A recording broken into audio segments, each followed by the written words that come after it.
tanpa menunggu lebih lama lagi, saya persilakan nih Pak Koko untuk take the stage untuk sesi yang sudah ditunggu-tunggu oleh ribuan peserta muktamar kita. Udah ya. Okay. Jadi terima kasih Jessica, teman di Investing Club. Jadi Jazz Investing Club ini punya tempat istimewa di hati saya. Ya. Karena semua itu bermula di muktamar pertama JIC ya di tahun Desember 2019 kalau nggak salah ini. Jadi sebenarnya kan saya udah lama nggak mau aktif lagi di dunia sharing-sharingan kayak gini karena lebih menikmati trading buat diri sendiri lebih enak gitu kan. Tapi kemudian ditawarin untuk sharing waktu di muktamar ya iseng-iseng aja, terus ya berlanjut sampai sekarang. Jadi terima kasih sekali lagi buat Jess dan teman-teman semua. Seperti yang tertulis di poster ya, jadi trader garis lucu. Sesi terakhir ini sebenarnya sesi lucu-lucuan aja gitu. Cuma ngikutin dari sesi pertama jadi makin minder juga ya. Sesi pertama sampai terakhir tadi itu gila banget itu. Kalau orang bilang daging banget ya, isinya. Kalau aku sih sangat membuka wawasan gitu ya. Jadi beruntunglah teman-teman yang mengikuti muktamar hari ini dan yang nggak mengikuti hari ini ya silakan tonton replaynya di YouTube karena itu ilmunya bagus banget, kontennya bagus banget menurut saya. Jadi silakan dipelajari ulang kalau yang ketinggalan. Jadi makin minder. Terakhir itu orang bilang tadi ada yang bilang terakhir itu lakon ya, pahlawan datang terakhir. Justru kalau kayak gini gue jadi kayak apa ya? Kayak nobody gitu loh, bukan nggak ada siapa-siapanya itu. Dan memang nggak ada siapa-siapanya. Jadi di sini itu saya bukan berarti saya lebih jago gitu ya dari teman-teman, bukan berarti saya lebih tahu dari teman-teman semua. Sebenarnya banyak yang lebih bagus tradingnya, banyak yang lebih jago dari saya, banyak yang lebih pintar. Cuma pada malas bikin presentasi aja gitu. Makanya jadi yang orang-orang seperti saya lah yang tampil. Bagal itu sebenarnya ilmunya banyak, cuma dia malas bikin PowerPoint aja, jadi makanya nggak mau tampil. Tapi apapun itu, perkenalan dulu, mungkin beberapa ada yang belum kenal saya, seperti peribahasa, tak kenal maka tak cuan, kalau sudah kenal nggak cuan kebangetan. Yang pertama, salah. Usia saya masih 25 tahun. Aduh gagal tuh, job pertamanya gagal. Ya, gara-gara tweet kemarin. Iya. Jadi ya, kalau berhubung gagal ya bisa ditampil aja. Jadi orang bilang saya 25 tahun gitu ngaku-ngaku tua, ya alhamdulillah masih ada yang menganggap saya masih muda. Alhamdulillah mungkin berkat doa teman-teman semua. Jadi kalau saya bilang 25 tahun ya berarti itu saya bohong ya, karena sejatinya saya jauh lebih tua dari itu. Kemudian banyak yang mengira juga bahwa saya itu adalah full-time trader, tapi pada faktanya saya bukanlah seorang full-time trader. Tidak seperti beberapa pemateri lainnya, mungkin mereka full-time trader, tapi saya bukanlah seorang full-time trader. Saya masih bersatu sebagai seorang karyawan perusahaan TBK yang listing juga di bursa di sektor ya yang kalaupun nggak disebut sudah tahu semuanya, karena kalau disebut nanti pada komplain semua. Kemudian saya mulai gabung di market, mau coba coba masuk market tahun 2007, jadi sekarang udah 13 tahun mengalami jatuh bangun di market ya so far alhamdulillah sampai sekarang masih bertahan, masih survive, dan semoga teman-teman yang hadir hari ini, yang ikut kelas hari ini juga masih akan bertahan sampai nanti usia tidak lagi memungkinkan. Itu Nah, awal saya trading gitu ya, awal saya di pasar modal itu saya adalah seorang scalper. Jadi saya scalping, day trader dan segala macam. Tapi seiring dengan berkembangnya kapital, tumbuhnya equity, sehingga size saya sudah tidak memungkinkan lagi untuk scalping, sehingga kemudian saya belajar untuk menjadi swing trader. Pada akhirnya dua tipe dan dua strategi trading itu sekarang berjalan beriringan. Gitu. Terus saya tipikal trader yang beranggapan bahwa bursa saham itu adalah taman bermain kita, jadi kenapa kita tidak bersenang-senang gitu, sambil mencari uang di bursa. Karena kalaupun kita stres, kalaupun kita loss, kemudian stres, itu tidak akan membantu apapun gitu loh. Jadi apapun keadaannya, mau cuan, mau loss, mau dapat profit kecil, ya sudah dinikmati saja, having fun saja di bursa. Itu prinsip saya sih. Kemudian saya juga punya hobi lari, saya lari maraton untuk melepas stres, hampir tiap hari juga olahraga untuk melepas stres, karena tadi seringkali stock market itu kan stressful, tapi salah satu cara untuk having fun, untuk menikmati perjalanan trading adalah dengan, kalau saya sih lari olahraga, melepaskan endorfin. Terakhir, trading bareng Koko itu bukan sesuatu yang serius, jadi itu trading bareng Koko itu for fun. Fungsinya lebih ditujukan ke senang-senang buat diri sendiri saja, sebagai refleksi dan evaluasi diri sendiri, sebagai pelajaran buat diri sendiri. Kalaupun ada manfaatnya, ya alhamdulillah. Kalaupun enggak, ya nggak usah dibaca.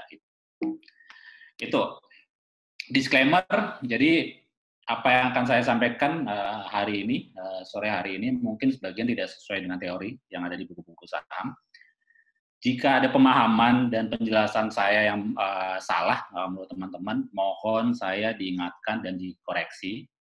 Kalau misalkan memang tidak mau mengingatkan atau mengkoreksi, ya silakan diabaikan saja. Terakhir, materi hari ini tidak akan terlalu detail ya, jadi karena mungkin teman-teman juga udah capek dari seharian, jadi nanti lebih banyak, kalau saya lebih baik diskusi saja, karena mungkin akan lebih banyak yang bisa saya sampaikan ketika itu sesuai dengan apa yang diinginkan oleh teman-teman. Gitu. 4 bagian yang apa yang saya sampaikan hari ini. Yang pertama adalah foundation, prinsip dasar yang harus dipahami sebelum kita masuk kepada strategi trading. Kemudian bagaimana perjalanan kita menemukan strategi trading. Kemudian apa aja sih strategi trading yang ada dan mana strategi trading yang cocok buat kita. Dan terakhir adalah key takeaways, prinsip-prinsip yang mungkin kalaupun dari 3 penyampaian awal itu kurang paham, ya at least di sesi terakhir itu rangkuman sesi inti dari apa yang saya sampaikan dalam tiga bagian sebelumnya. Yang pertama, saya ingin mulai dengan sebuah perkataan dari Yoda, bahwa apa yang kita pelajari hari ini dan apa yang teman-teman pelajari itu sebenarnya hanyalah sebuah permulaan.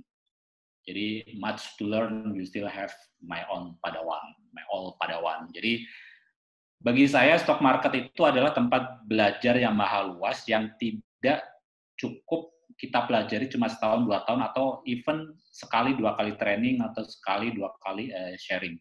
Selalu ada dinamika yang terjadi di market, selalu ada ilmu baru yang muncul gitu, selalu ada pergerakan, ada pola-pola yang sebelumnya mungkin tidak muncul tapi kemudian muncul gitu. Jadi jangan pernah merasa puas diri, jangan pernah merasa bahwa teman-teman, oh aku sudah tahu technical analysis, aku sudah tahu gimana caranya baca running trade dan segala macam. Karena ketika kita merasa seperti itu, ya pada akhirnya itu akan merugikan diri kita. Karena stock market itu berkembang gitu.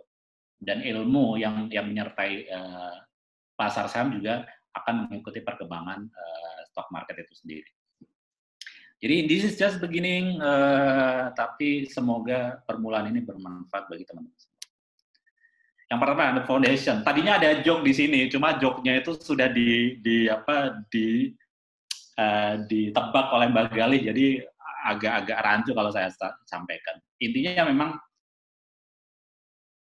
foundation itu adalah prinsip dasar yang harus dipahami. Sama seperti cewek gitu, perempuan kalau mau make up, sebelum mereka masuk ke dalam make up yang utama itu mereka harus bangun foundation dulu. Nah, biar make up-nya jadi lebih, biar wajahnya jadi lebih cantik, biar lebih anggun dan segala macam gitu. Nah, di dalam menemukan strategi trading pun menurut saya ada prinsip dasar yang harus dipahami oleh trader gitu, oleh kita sebagai pelaku pasar. Saya pribadi sebenarnya banyak ya prinsip dasar yang harus dipahami, hal-hal yang dasar yang harus dipahami dan itu dibantu. Tapi saya membaginya hanya menjadi 3 bagian. Yang pertama itu no holy grail. Jadi tidak ada holy grail, tidak ada secret trading, tidak ada ilmu yang itu menjamin 100% bahwa kita akan sukses di saham. Tadi tidak ada yang menjamin kita akan sempurna trading kita di 100%. Tidak ada satu sistem trading pun yang menjamin kesuksesan itu. Sehingga menurut saya daripada kita sibuk menghabiskan waktu kita mencari apa sih indikator yang paling pas, apa sih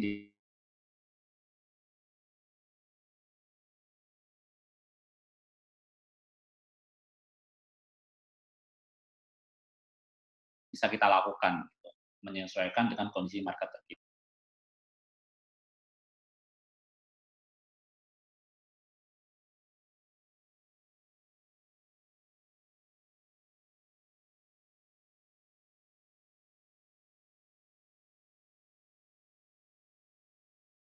Karena karakternya berbeda, masing-masing kita punya karakter yang berbeda, masing-masing kita punya capital yang berbeda, masing-masing dari kita punya pemahaman terhadap market yang berbeda, termasuk indikatornya. Itu kita bisa artikan one doesn't fit all, salah satunya seperti itu. Kedua, bisa berarti juga bahwa tidak ada satu strategi trading yang berlaku untuk semua kondisi market. Di sideways pakai strategi A, di downtrend pakai strategi A, di uptrend pakai strategi A. Jarang ada strategi yang bisa mengakomodir semua kondisi market. Itu menurut saya. Meskipun kalau misalkan kita lihat scalping itu sebenarnya bisa berlaku di semua kondisi market. Tapi ada masa-masa di mana scalper itu lebih efektif misalkan di uptrend dibandingkan pada saat di sideways misalkan, atau lebih efektif ketika marketnya downtrend dibandingkan ketika marketnya sideways. Jadi jangan memaksakan memakai satu strategi trading di semua kondisi market, karena bisa jadi ketika misalkan kondisinya berubah, kita justru akan berantakan ketika misalkan memakai strategi yang sama. Misalkan atau contoh lah Darvas gitu. Seorang Darvaser itu pada saat kondisi marketnya downtrend, mereka nggak akan ngapa-ngapain karena Darvas seringkali tidak akan bekerja secara optimal pada saat market downtrend. Darvas itu akan berfungsi secara maksimal pada saat marketnya uptrend, kondisinya bullish dan segala kondisi ekonomi mendukung, seorang Darvaser itu akan panen itu. Tapi ketika kondisi seperti sekarang jarang, meskipun secara saham per saham mungkin akan ada, tapi kesempatannya relatif lebih jarang. Yang terakhir adalah kalau ditanya strategi trading terbaik itu apa? Menurut saya strategi trading terbaik adalah strategi yang paling pas dengan karakter diri kita, bukan scalping, bukan swing trading, bukan day trading, dan position trading, momentum, price action dan segala macam gitu. Itu adalah jenis-jenis strateginya. Tapi apakah itu cocok dengan karakter kita belum tentu. Apakah itu terbaik buat kita belum tentu. Karena bisa jadi semua strategi itu tidak pas gitu. Itu makanya nanti ada sesi ada bagian kedua adalah journey, gimana sih caranya mencari strategi yang cocok dengan kita. Ini saya ingin meng-quote perkataan dari Neil Fuller bahwa stop searching for the holy grail secret trading strategy because there are no shortcuts to trading success. Kenapa kemudian ada orang yang bisa jualan sistem trading gitu kan, meskipun banyak orang yang bilang sistem tradingnya itu tidak berguna, tidak maksimal dan segala macam. Karena di satu sisi banyak orang yang pengen cari shortcut untuk sukses gitu. Mereka rela membayar puluhan juta untuk membeli sistem trading yang sebenarnya mungkin itu tidak worthwhile gitu. Makanya ada orang bilang kalau misalkan seorang trader itu punya sistem yang bagus, ngapain dia harus jualan advice, ngapain dia harus jualan sistem ketika dia sebenarnya bisa memanfaatkan secara maksimal sistem yang dia ciptakan untuk kepentingan dirinya sendiri gitu. Jangan pakai alasan mereka ingin sedekah sama orang lain, mereka ingin berbuat baik. Enggak, it is all business gitu loh. Gitu. Nah, gimana sih journey-nya? Journey bagaimana perjalanan kita dalam menemukan strategi trading yang cocok gitu ya bagi kita. Kalau menurut saya, balik lagi, seperti halnya perjalanan mencari kitab suci ke barat. Gitu. Jadi pada akhirnya kalau kita melihat ini kan seringkali dipakai juga oleh teman-teman, trading itu cut loss deritanya tiada akhir gitu kan. Pada akhirnya dalam perjalanan spiritual itu kita menyadari bahwa sesungguhnya kunci dari semua ini adalah diri kita gitu. Jadi it is not the behind the gun that matters. Bukan senjatanya yang utama, meskipun senjata itu penting, tapi orang yang menggunakan senjata itu yang jauh lebih penting. John Wick misalkan, John Wick bisa bunuh orang hanya pakai pensil gitu. Rambo meskipun tokoh fiksi, Rambo itu bisa survive di hutan hanya pakai belati doang gitu. Kalau kita dikasih AK-47 atau atau senapan apapun, mungkin lawan Rambo atau lawan John Wick ya kita kalah. Bukan masalah senjatanya, tapi kemampuan kitanya gitu. Itu yang lebih penting. Jadi makanya ketika perjalanan untuk menemukan strategi trading mana yang cocok buat kita adalah kita harus inward looking ya. Kita harus melihat ke dalam diri kita sendiri. Ada beberapa hal yang menurut saya perlu ditanyakan. Yang pertama adalah tujuan dan time frame kita. Tujuan kita apa sih di saham ini? Apakah kita pengen bersenang-senang? Apakah kita ingin judi secara legal gitu? Apakah kita ingin mencari penghasilan bulanan atau kita ingin meningkatkan aset gitu. Kemudian time frame-nya seperti apa? Apakah kita ingin jangka pendek, apakah kita ingin jangka panjang dan seterusnya. Itu hal-hal yang kita sendiri yang tahu gitu. Orang lain nggak tahu karena orang lain tidak tahu kondisi diri kita seperti apa, kemampuan kita bagaimana, besaran modal kita seberapa itu. Itu yang perlu kita tanyakan ke diri kita masing-masing. Yang kedua, toleransi risiko. Apakah kita memang seperti Ko Hatong yang yang gemar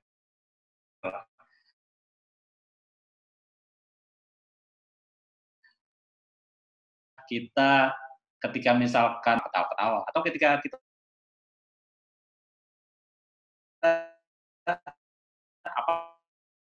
apakah kita tipikal yang gemeteran kemudian langsung broadcast message ke seluruh seluruh grup Telegram nanya saham ini gimana dan segala macam. Itu akan menentukan sebaiknya kita cari strategi trading yang seperti apa sih. Kemudian waktu ini bisa berarti waktu yang bisa kita alokasikan untuk monitor trading kita dan juga waktu yang bisa kita alokasikan untuk belajar gitu. Kalau misalkan kita punya banyak waktu untuk monitor, tentu saja pilihannya adalah trader mungkin akan lebih cocok buat kita. Tapi problem kedua adalah apakah kita punya cukup waktu untuk belajar? Apakah kita kemudian mau menghabiskan waktu untuk belajar menjadi seorang trader? Karena bagaimanapun seorang trader, strategi kita trading itu lebih membutuhkan pengorbanan waktu yang lebih besar kalau menurut saya, butuh pengorbanan waktu yang lebih besar dibandingkan kita menjadi seorang investor. Dan terakhir adalah niat. Apakah kita niat tadi mengorbankan waktu, mengorbankan biaya untuk belajar, mempelajari sistem trading itu? Kalau misalkan kita memang tidak punya niat dan hanya berniat nanya saham apa, ya mending nggak usah trading. Mungkin trading, mungkin saham itu bukan hal yang tepat buat kita. Daripada kita mendermakan, mendonasikan uang kita ke market, ya mending ya sudah lupakan saja. Cari model investasi yang lain yang lebih cocok, deposito misalkan, atau tadi pendapatan tetap, fixed income mungkin lebih cocok buat kita. Tapi kalau misalkan kita memang tidak berniat untuk mempelajari gimana sih stock market dan hanya berniat untuk tanya-tanya saja, ya mending beli produk Trimegah tadi. Itu. Contoh nih misalkan, pertanyaan-pertanyaan bisa kita tanyakan tadi. Misalkan tujuannya adalah cari uang bulanan, dan kita bisa nanggung resiko. Kita bisa rela misalkan uang kita misalkan dalam perjalanannya harus cut loss,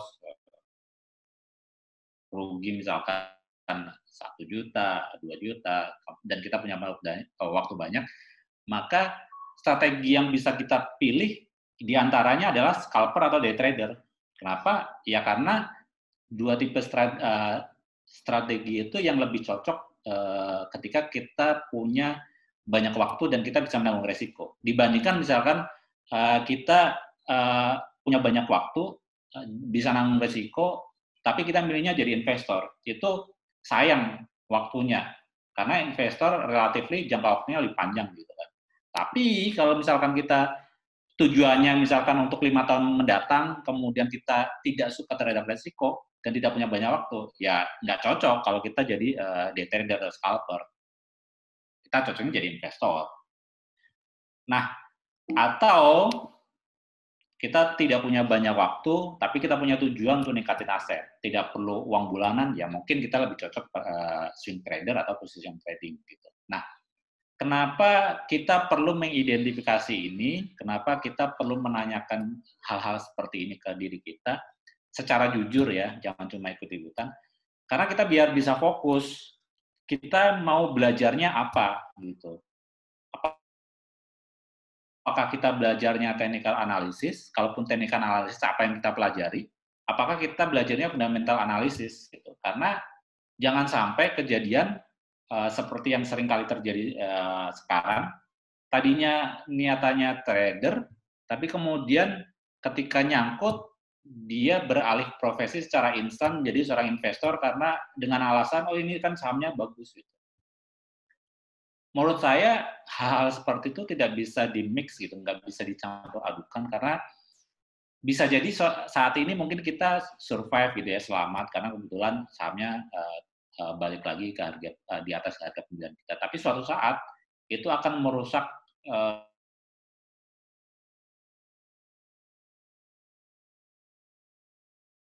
capital kita.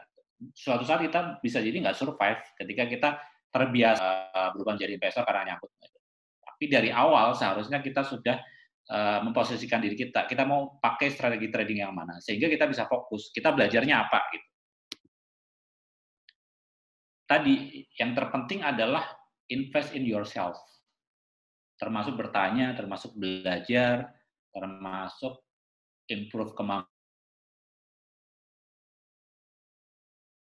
kemampuan karena apa menciptakan kekayaan bagi diri kita sendiri adalah kita gitu, bukan orang lain. Kekayaan kita, peningkatan aset kita itu tidak ditentukan oleh orang lain. Orang lain mungkin akan punya andil gitu ya, tapi key personnya, kunci utamanya itu adalah kita sendiri, itu bukan orang lain. Gitu. Makanya invest itu seharusnya selalu yang diutamakan adalah invest di diri kita sendiri. Kita memperbaiki kemampuan diri kita sendiri. Kita wajib memperbaiki kemampuan diri kita sendiri. Nah, topik yang ketiga, finding your trading strategy. Tadi sekilas sudah ya disebutkan beberapa strategi.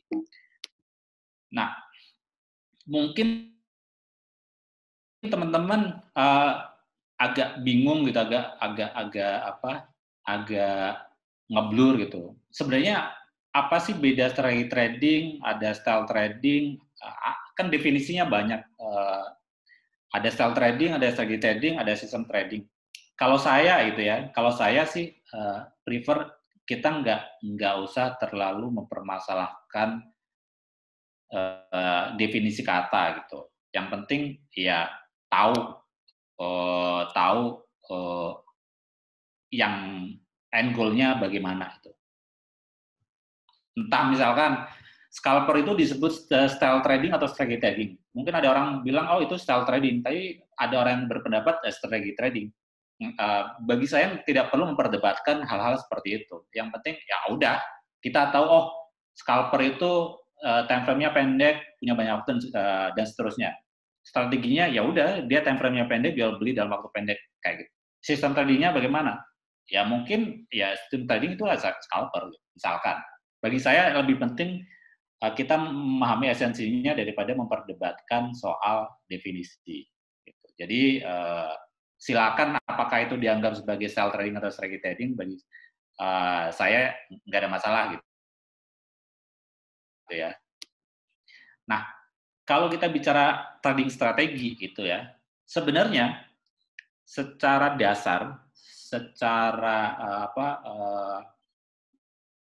basic banget itu strategi trading itu cuma ada dua. Strategi trading itu pasti buy low, sell high. Kita beli di harga yang lebih rendah, kemudian jual di harga yang lebih tinggi. Atau yang kedua, buy high dan sell higher.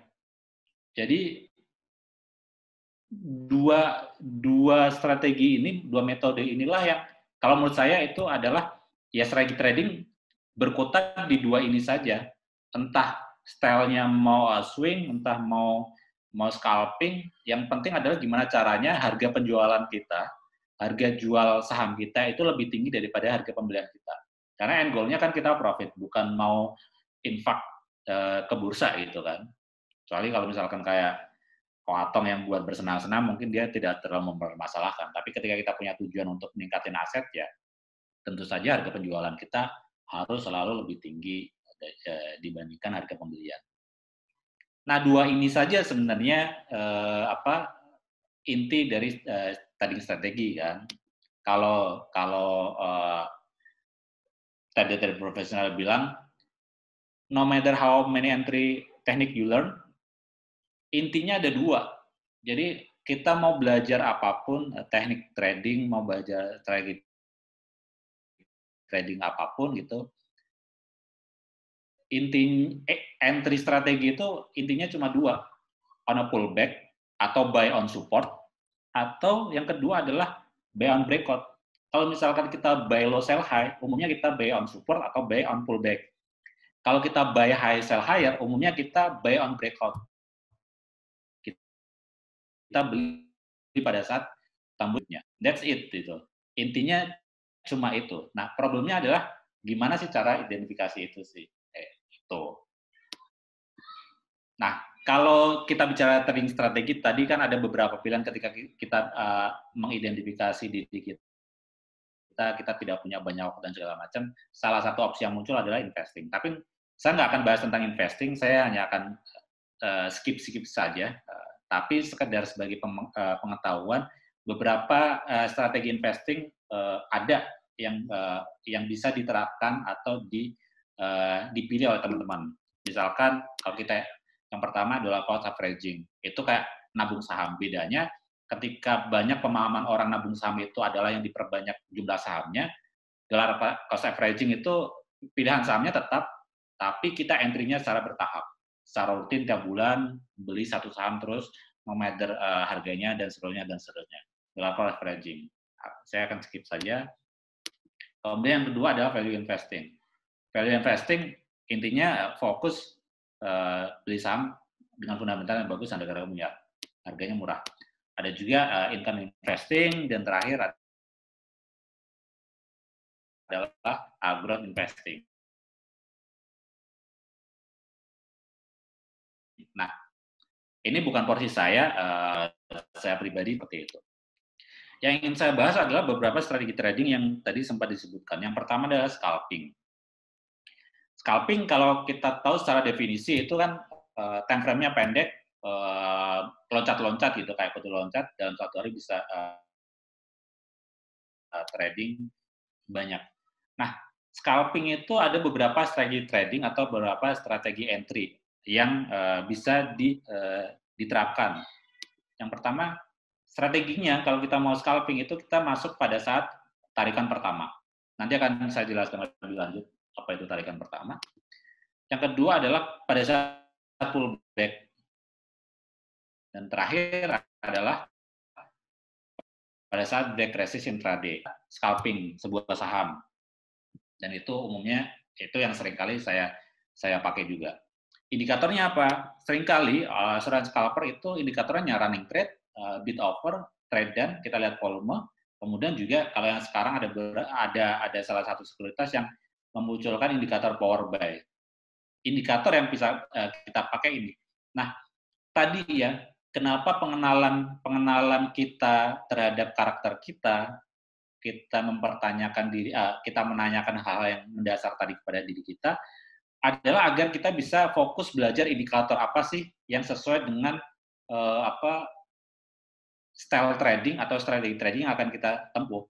Kalau misalkan kita mau ternyata dari penelusuran tadi, dari journey terhadap trading strategi tadi ternyata kita lebih cocoknya jadi scalper, fokus utama kita adalah belajar hal-hal ini, bukan kita belajar indikator yang lain atau apalagi belajar fundamental analisis gitu ya. Sehingga waktu kita tidak akan terbang percuma, meskipun ada kalanya kita perlu belajar tentang fundamental, tapi itu bukan sesuatu yang menjadi fokus utama kita. Fokus utama kita adalah di technical analysis, wabil khusus adalah hal-hal seperti ini, running trade, bid offer, trade down, power buy dan segala macam, atau ya disebutnya tape reading gitu. Itu agar tadi biar kita bisa fokus apa sih yang mau kita pelajari gitu. Bukan berarti kita menjadi belajar semua hal gitu. Sehingga pada akhirnya kita banyak tahu tapi tidak banyak paham gitu. Mending kita tahu sedikit tapi kita sangat menguasai apa yang kita tahu itu. Kita sangat memahami apa yang kita tahu. Gitu. Tadi strategi ada 3 ya. Yang pertama adalah pada saat tarikan pertama.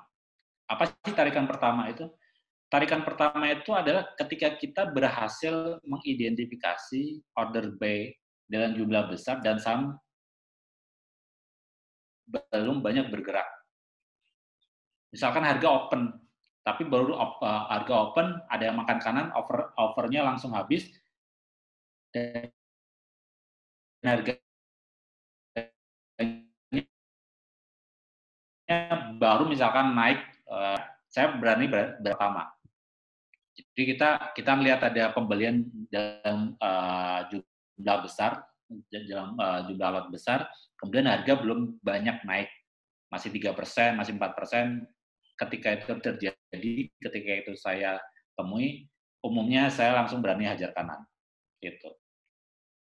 Kenapa? Karena bisa jadi kalau kita ngantri, kita nggak akan dapat barang. Karena momentumnya baru terbangun pada saat itu. Gitu. Yang kedua adalah entry pada saat pullback. Kalau misalkan kita ketinggalan gitu ya, kita kelewat, ternyata harganya sudah naik cukup tinggi, Yang kita bisa lakukan adalah nunggu pada saat pullback.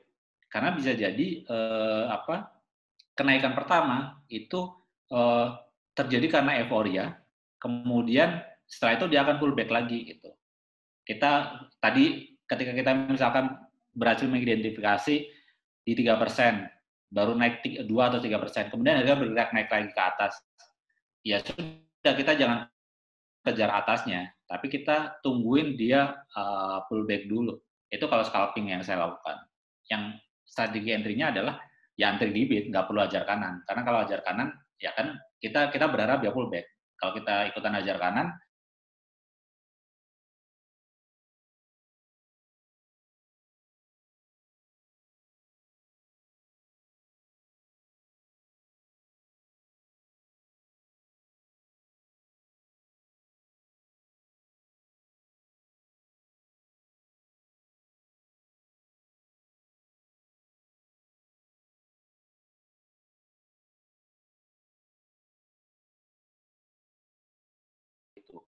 misal harga saham bergerak sampai level 3.500. Kemudian setelah dia mencapai 3.500, dia pullback lagi ke 3460 misalkan. Kita ketinggalan, kita antrinya di 3450, ternyata harganya pullback cuma sampai 3460. Apakah kita ikut langsung makan karena 340? Umumnya saya enggak, tapi saya akan nunggu harganya bergerak lagi ke atas 3.500 gitu. Begitu misalkan 3.500-nya di break, saya akan ikut hajar kanan, tapi saya juga akan antri di bid. Jadi entry-nya dibagi dua. Kalau misalkan tadi di pullback atau di tarikan pertama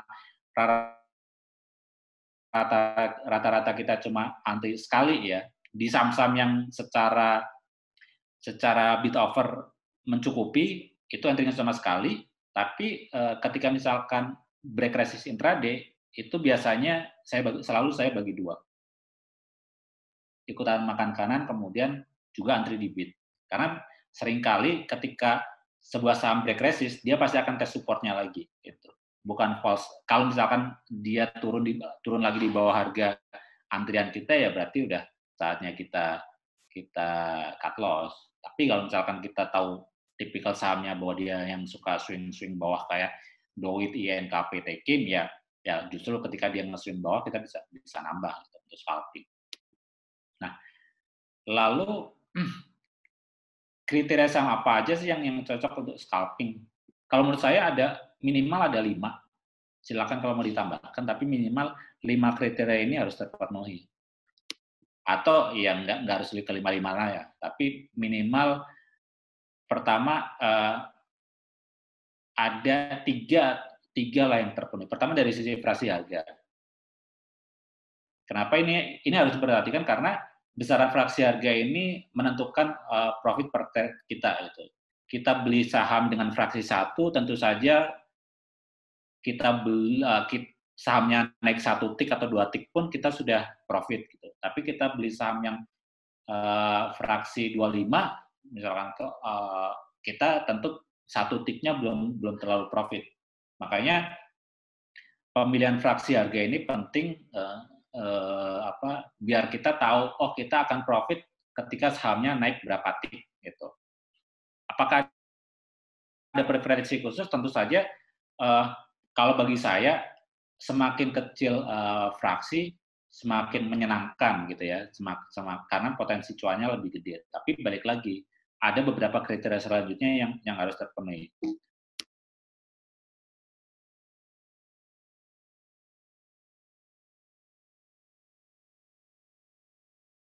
Transaksinya di bawah 1M, cuma 300 juta atau 500 juta, bagi saya meskipun dia secara persentase bisa naik tinggi, tapi bagi saya nggak menarik. Kenapa? Karena alokasi per trade kita, alokasi kapital per trade-nya nggak bisa banyak. Kalau misalkan kita trading di saham yang cuma 300 juta, kita mau masuk berapa? Gitu. Lebih baik kalau saya filternya ya di atas 1 miliar, minimal 1 miliar lah, masih memungkinkan gitu. Kemudian likuiditas. Apakah value transaksi itu berbeda dengan likuiditas? Bisa ya, bisa tidak.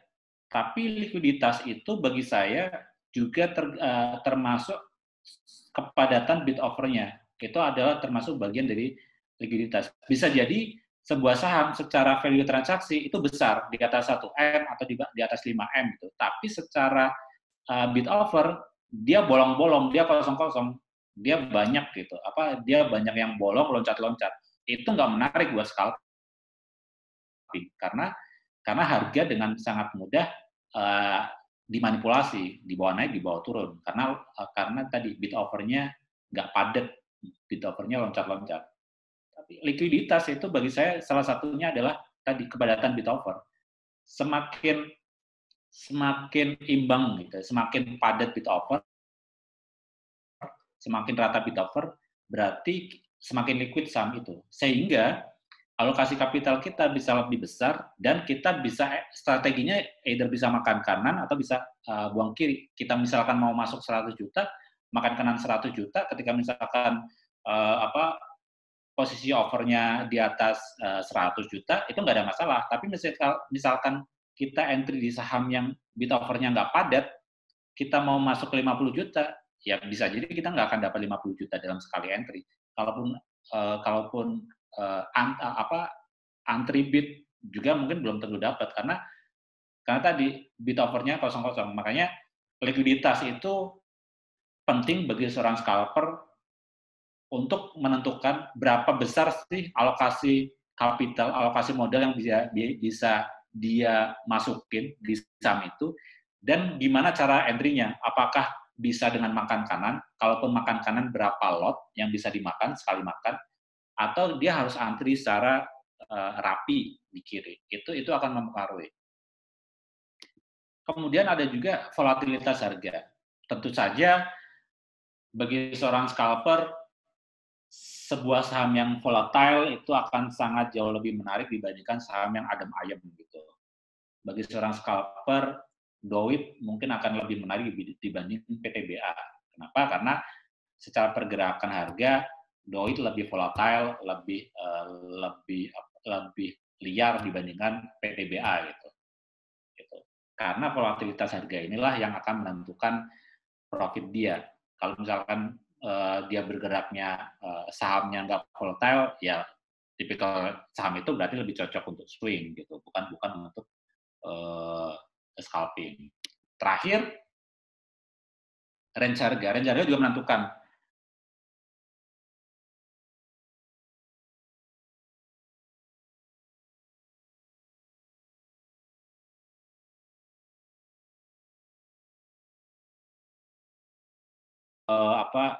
Plus atau kuning gitu ya. Nah, itu bagi saya adalah volatilitas harga dengan range yang lebar. Harganya bergerak liar dan range-nya lebar. Karena kalau kita lihat dari plus 3 kemudian jadi minus 2, kemudian jadi 0 gitu, jadi kuning, itu range yang bisa kita manfaatkan. Ini beberapa kriteria yang menurut saya perlu diperhatikan ketika kita mau menjadi seorang scalper gitu. Kemudian swing trading, masuk ke swing trading. Swing trading tadi ya, ketika misalkan kita tidak punya banyak waktu, kemudian kita juga tujuannya lebih ke peningkatan aset gitu, tidak terlalu perlu uang yang rutin tiap bulan gitu. Mungkin swing trading lebih cocok buat kita. Umumnya seorang swing trading, balik lagi, strategi tradingnya minimal ada 2. Yang pertama adalah buy on support. Kalau misalkan dia lagi downtrend, kemudian dia menuju support, itu dia bisa buy on support, atau dia bisa milih saham yang lagi uptrend, kemudian nungguin di pullback-nya. Kayak misalkan INKP sama Tekim sekarang lah, atau INAF sama KF gitu. INAF sama KF sekarang lagi di persimpangan, apakah dia mau lanjut kenaikannya atau dia pullback dulu, atau bisa jadi dia ikut yang kedua, buy on breakout. INAF misalkan, INAF itu resisten tertinggi terdekat ada 3540, KF di 3550. Apakah dia akan nunggu itu? Bisa jadi ketika dia breakout 3540, seorang swing ya akan ngikutin buy on breakout dan akan ngikutin swing atasnya lagi. Itu. Apakah enough bisa dipakai swing juga scalping? Bisa. Tergantung tadi. Apakah problemnya adalah apakah kita berani nge-swing di enough gitu. Karena kita lihat volatilitas pergerakan harga enough sama KF kan sangat volatile. Problemnya itu. Indikator apa sih yang bisa dipakai? Banyak sebenarnya, tapi beberapa yang menurut saya penting. Yang pertama adalah identifikasi support dan resisten. Karena ini menjadi hal basic yang paling mendasar bagi seorang swing trader. Penting untuk tahu di mana entry-nya, support-nya, di mana resistennya untuk jualan dan segala macam bagi seorang swing trader. Makanya fokus belajarnya adalah di technical, pengenalan support resisten, kemudian moving average. Kalau misalkan kita mau menggunakan strateginya adalah support resistennya itu menggunakan moving average, jadi pengenalan moving average itu penting. Kemudian MACD, stokastik, Fibonacci, volume, dan power buy. Teman-teman bisa menambahkan indikator lain ya, tapi minimal menurut saya indikator-indikator ini yang perlu dipahami dan dikuasai ketika teman-teman mau menerapkan strategi trading, swing trading. Gitu. Minimal ini. Even kalaupun ternyata nggak bisa gitu ya minimal support dan resisten lah, cara mengidentifikasi support resisten. Karena swing trading itu kan kalau misalkan kita mau sederhanakan kan cuma beli di support, jual di resisten, atau beli pada saat resistennya jebol, kemudian jual di resisten selanjutnya. Seperti itu. Kalau mau simpelnya. Itu. Contoh, misalkan kita memakai swing trading dengan moving average. Nah, apa sih strateginya?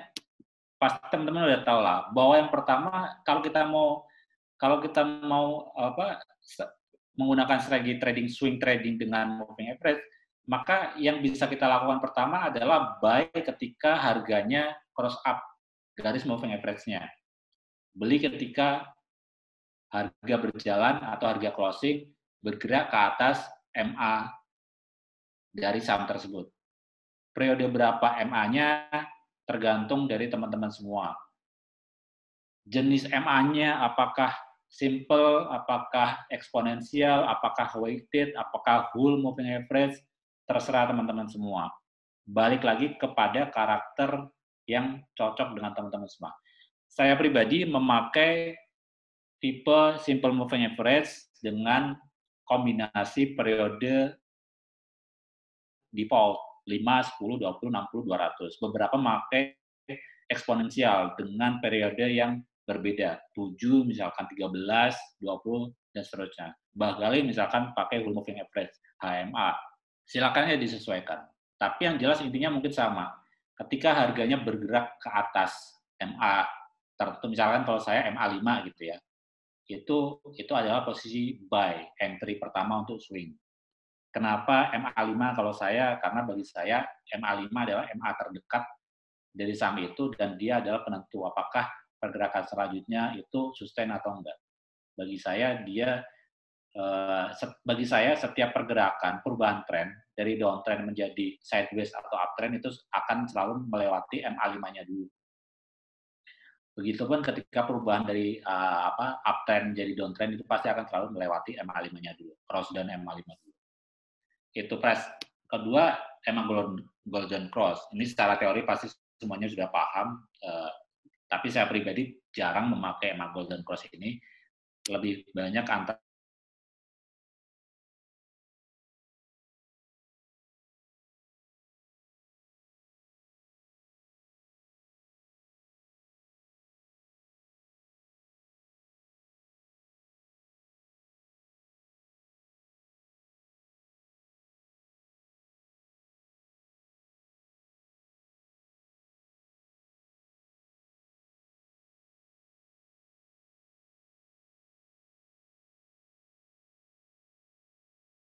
atau kita hanya mau berkomentar setelah kejadian. Ketika kita sudah believe, ya sudah, kita akan menikmati hasil nyata dari kejadian itu. Apakah kita menikmati cuannya atau kita menikmati kegagalannya. Yang penting kita believe dulu terhadap sistemnya. Nah, day trading sebenarnya mirip dengan scalping ya, tapi perbedaannya day trading itu kalau saya pribadi mirip dengan scalping, tapi entry-nya beda. Day trading lebih kepada support, dan supportnya itu support intraday dan breakout. Breakout-nya juga breakout intraday. Indikatornya mirip dengan indikator daily chart sebenarnya. Tapi ada juga yang pakai tick chart. Masing-masing bebas saja itu. Kalau saya pribadi memang tidak memakai tick chart. Kalau untuk day trading saya lebih kepada daily chart. Tapi kalau scalping saya seringkali tidak memakai daily chart. Nah, ini strategi trading yang mungkin banyak ditemui teman-teman, yaitu strategi trading adalah daydreaming. Apa sih strategi daydreaming? Strategi tradingnya simple, yaitu nanya besok yang arah apa. Banyak kan kita temui, besok saham yang naik apa, besok saham yang arah apa, dan seterusnya. Itu strategi trading yang digunakan. Indikatornya apa? Ya siapa aja yang bisa ditanya, dan yang bisa menjawab pertanyaannya. Nah, bagi saya, ya mending nggak usah trading, sayang duitnya. Kalau misalkan kita cuma mau menerapkan strategi trading daydreaming, cuma kita belajar bertanya, tiap hari kita bertanya besok yang arah apa, besok yang naik apa, kemudian kita hunting, mencerca gitu ya, siapa saja yang bisa ditanya dan siapa aja yang bisa menjawab itu, ya menurut saya itu mending teman-teman yang masih punya pola pikir seperti itu, mending nggak usah trading dulu, sayang duitnya, karena tadi bisa jadi strategi trading yang diterapkan oleh orang yang ditanya itu tidak cocok dengan kita. Bisa jadi pilihan sahamnya itu tidak cocok dengan karakter kita. Seringkali yang terjadi ketika kita hanya mengikuti, itu kita nggak tahu mesti ngapain. Kalaupun kejadian misalkan kita nyangkut, yang terjadi selanjutnya adalah kita nanya lagi, harus ngapain gitu. Kalaupun dikasih tahu, kemudian kita dikasih tahu harus cut loss, kita bukan tipikal orang yang bisa cut loss, ya nggak berguna gitu loh. Makanya sayang duitnya, karena most likely mungkin itu berhasil sekali, 2 kali, 3 kali, tapi in the long run itu justru akan merugikan kita. Jadi sayang duitnya, mending ya belajar dulu lah, belajar mengenali diri kita. Ada memang indikator-indikator yang seperti aku tulis gitu ya, indikator VIP, orang-orang atau orang-orang yang bisa kita jadikan acuan atau kita jadikan indikator untuk melihat apa sih yang bisa kita analisa gitu. Tapi fungsinya hanya di situ, bahwa itu kita sudah dibantu untuk milihin saham. Analisanya balik kepada diri kita sendiri, dan strateginya juga akan kembali kepada kita. Bukan kita ya istilahnya cuma copy trade gitu ya. Ngikutin, beli di ini, beli di itu, beli ini, jual di situ. Iya, balik lagi. Mungkin ada berhasil 1, 2, 3 kali, tapi in the long run saya jarang melihat orang proven seperti itu. Itu jadi ya mending nggak usah. Kalau menurut saya gitu, ya silakan dikoreksi, silakan didebat, silakan dicaci maki kalau salah. Nah, kemudian ini yang mungkin pernah juga saya sharing, wabil khusus gitu ya. Kalau tadi kan kita bicara secara umum, tapi bagi saya kita sebenarnya bisa nge-swing di saham gorengan. Ada strategi khusus yang bisa kita terapkan di saham gorengan gitu. It goes like this strateginya. Yang pertama tadi, cari saham-saham yang berada pada akhir masa downtrend-nya. Apa umumnya harga tidak bikin lower low. Kalau lihat teman-teman lihat JAST misalkan, JAST kemarin itu meskipun ARB ya di 61, tapi low-nya itu di 59. Itu mungkin sudah mulai bisa kita perhatikan. Misalkan, kalau misalkan dia besok tidak jebol di bawah 59, itu bisa jadi selama dia tidak jebol 59, bisa jadi suatu saat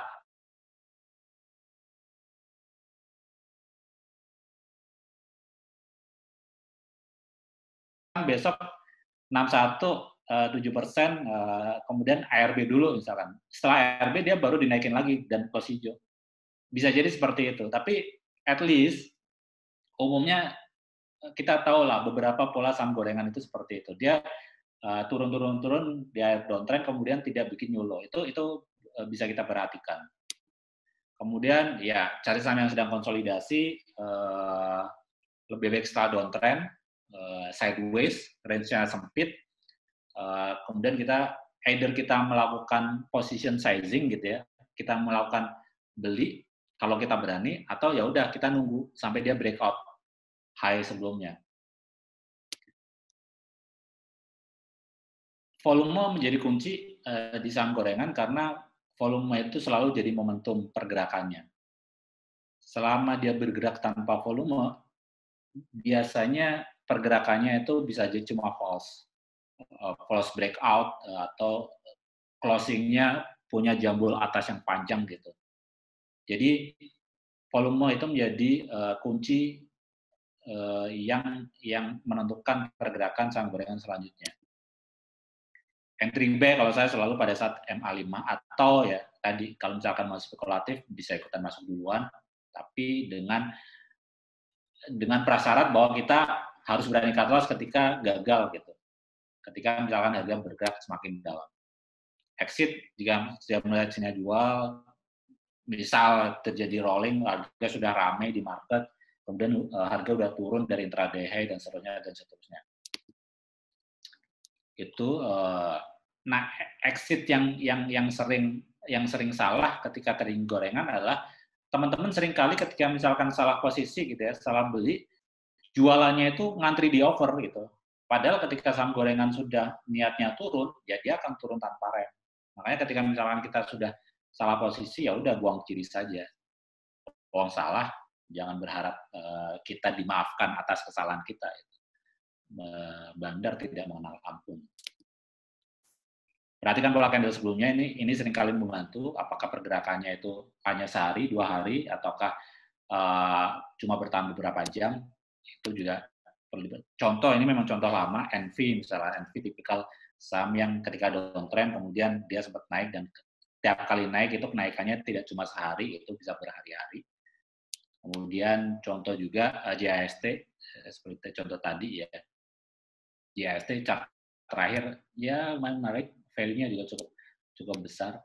Nah itu beberapa strategi trading. Nah bagian terakhir adalah rangkuman dari tadi yang sudah saya sampaikan di 3 penjelasan sebelumnya. Yang pertama, ingin mengingatkan kembali bahwa tidak ada holy grail. Jadi teman-teman mending jangan buang waktu mencari sistem atau strategi trading terbaik gitu. Lebih baik memperbaiki strategi trading yang saat ini digunakan. Jangan pindah-pindah strategi hanya karena melihat either sistemnya atau indikatornya itu menarik warna-warni, entah terlihat bagus secara visual gitu. Tapi seringkali kalau bagi saya simplicity itu seringkali justru lebih profitable dibandingkan indikator-indikator yang rumit. Karena korelasi antara satu indikator dengan indikator lainnya itu seringkali berlawanan gitu. Semakin banyak indikator yang kita pakai, mungkin kita akan menemukan banyak indikator yang tidak berjalan seiringan gitu. Sehingga ketika kita confused, waktu untuk menentukan jual beli kita menjadi semakin lama dan kita kemudian kehilangan momentum. Kalau saya pribadi lebih menyukai sistem trading atau strategi trading yang lebih simpel dengan indikator yang tidak terlalu banyak, tapi kita sudah menyiapkan resiko minimalisasi resikonya seperti apa. Kalau misalkan ternyata salah ya sudah. Kan ada orang bilang shoot first, aim later ya. Kadang-kala memang sebagai seorang trader, apalagi scalper, ya udah yang penting beli dulu, resikonya kita pikirin belakangan. Meskipun itu secara prinsip dasar agak salah, tapi seringkali memang selama ada 2 indikator misalkan yang sudah confirm buy, ya sudah kita buy dulu. Gitu.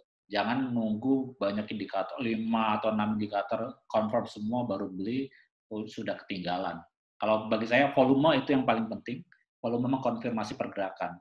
Bentuk candle juga penting diperhatikan. Misalkan hanya 2 itu saja ditambah dengan garis moving average, bagi saya sudah cukup sebagai sebuah strategi dan sistem trading. Tadi ya, one doesn't fit all.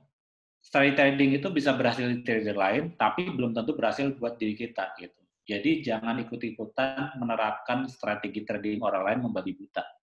Jangan karena orang lain beli saham A, kita membabi buta ikutan beli saham A. Jangan orang lain bilang buy, kita langsung ikutan buy. Karena belum tentu itu cocok dengan karakter kita.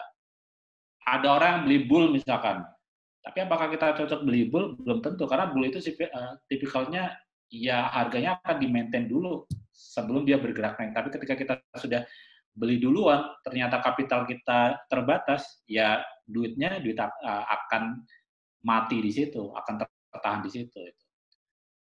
Misal saya beli Doit, belum tentu orang lain beli cocok dengan pergerakan Doit itu. Even INKP atau TKIM itu nggak semuanya cocok di saham-saham seperti itu.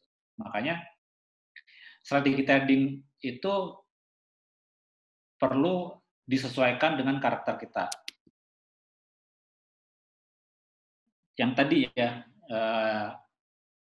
one doesn't fit all juga jarang ada strategi trading yang bisa berhasil di seluruh market. Makanya kita juga perlu mengidentifikasi masing-masing strategi trading yang cocok diterapkan untuk masing-masing kondisi market yang berbeda. Gitu. Sehingga pada saat marketnya berubah, kita sudah siap dengan strategi yang tepat untuk menghadapi perubahan market tersebut. Kemudian terakhir, ya strategi trading terbaik, balik lagi, adalah strategi trading yang sesuai dengan karakter diri kita. Bukan strategi orang lain meskipun itu sudah terkenal, meskipun itu dijual mahal dengan biaya marketing yang banyak testimoni, tapi belum tentu strategi trading itu sesuai dengan karakter diri kita. Dan strategi trading yang baik itu dibuktikan dengan tercapainya tujuan kita. Entah itu kita mendapatkan uang bulanan rutin, entah itu aset kita meningkat, entah itu kita mempunyai pertumbuhan equity yang stabil. Ketika kita mencapai semua itu, berarti kita sudah menemukan dan menerapkan strategi trading yang baik. Meskipun mungkin orang lain melihat itu tidak pas gitu ya. Tapi ketika misalkan kita merasakan hasilnya dengan tadi kita udah nerima profit yang konsisten setiap bulan, kemudian aset meningkat, equity tumbuh secara konsisten, ya berarti kita sudah menemukan strategi trading yang baik. Itulah holy grail kita. Itu jangan berpetualang mencari sistem trading yang lain. Tinggal kita perbaiki aja. Yang tadinya mungkin win rate-nya 60%, gimana caranya dinaikin, dan seterusnya. Itu saja dari saya. Terima kasih teman-teman semua, dan sekarang sesi tanya jawab ya. Oke. Thank you Om Koko. Saat ini adalah sesi tanya jawab. Nah, ini kan udah tadi di chat udah kayak running trade aja nih, kenceng banget. Ngomongin macam-macam. Sebenarnya sih dari tadi yang penjelasan Om Koko, apa ya, kalau bahasanya itu keep it simple, nah gitu kan. Keep it simple, sayang. Keep it simple, sayang. Nah, terus coba dibayangin deh, kira-kira kalau banyakan mana sih yang pakai strategi yang rumit banget sama strategi yang sebenarnya yang sederhana-sederhana. Gue rasa sih kayak strategi MA Om Koko, semakin banyak yang make, itu kan juga akan semakin dikenal, dan udah itu strategi yang sangat klasik ya. Itu tentunya emang lebih powerful karena orang melihat dengan kacamata yang sama gitu loh. Contohnya mungkin seperti itu. Nah, Tapi ya memang kalau buat jualan ya sorry kok, itu memang Iya, ya nggak menjual emang. nggak menjual itu. Gitu. Strategi trading ini bisa bikin Anda cuan 100% dalam sebulan. Nah, itu menjual, itu menarik. Oke. Sekarang ya kita mulai ke sesi tanya jawab. Tolong chatnya agak kondusif dulu gitu ya. Gini dulu ya. Mari kita, siapa deh yang mau nanya? Tolong raise hand dulu. Jangan lewat chat, karena kalau chat tadi udah kayak running thread. Ayo, silakan. Nanti biar kita unmute aja, biar kita ngobrol. Kalau lewat chat, males. Nggak ada yang nanya, masa mumpung ada Koko nih loh. Tadi perasaan. Nah, oke. Oke, Pak Doni Karyadi. Oke. Silakan Pak Doni. Halo Pak Koko. Siapa Doni? Sore Pak Koko. Saya tertarik dengan ulasan Pak Koko. Saya sebenarnya alirannya value investing. Tapi saya tertarik mendengar penjelasan Pak Koko nih Pak. Pertanyaan saya ya Pak ya. Kalau kita mau menentukan support dan resistance, indikator apa yang menurut pengalaman Bapak yang paling tepat? Karena indikator itu kan banyak. Ada MA yang tadi Bapak sebutkan, ada indikator-indikator yang lain. Karena pada prakteknya Pak ya, semua orang bisa bilang katakanlah 1.000 dinilai support ini 1.000 saham ini. Tapi ketika kita beli 1.000, ternyata turun lagi ke 900, 800. Begitu sebaliknya dengan resisten Pak. Misalnya resistennya 3.000, ternyata besoknya naik lagi gitu loh Pak. Jadi sebenarnya kalau dari sudut sisi teknikal ya Pak ya, saya mau belajar nih Pak. Menurut Bapak mana yang paling tepat Pak ya untuk menentukan nilai support dan resisten? Ini kan very basic sekali nih Pak. Thank you. Pak. Ya. Terima kasih Pak Doni. Ya. Jadi memang support dan resisten itu sebenarnya basic knowledge yang sebaiknya dan seharusnya sih dikuasai oleh trader gitu ya. Banyak cara sih Pak sebenarnya untuk menentukan support resisten. Saya pribadi pernah menulis artikel tentang itu, minimal ada 6 cara. Tapi seringkali yang dipakai itu yang pertama adalah bentuk candle itu sendiri, high low dari history candle itu menjadi support dan resisten. Kemudian kedua adalah garis moving average. Moving average tadi periodenya apakah 5, 10, 20, 200, 660 itu menjadi indikator untuk support resisten.